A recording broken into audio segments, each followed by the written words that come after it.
Release దక్కించుకున్న hot అందాల భామ అంజలి ప్రస్తుతం బాలయ్య సరసన డిక్టేటర్ చిత్రంలో నటిస్తున్న విషయం తెలిసింది.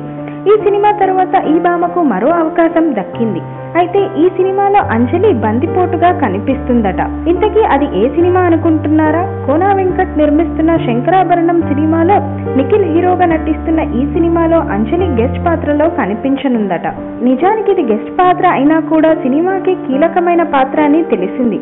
ప్రస్తుతం షూటింగ్ జరుపుకుంటున్న ఈ సినిమాకు ఉదయ్ నందనవనం దర్శకత్వం వహిస్తున్నాడు.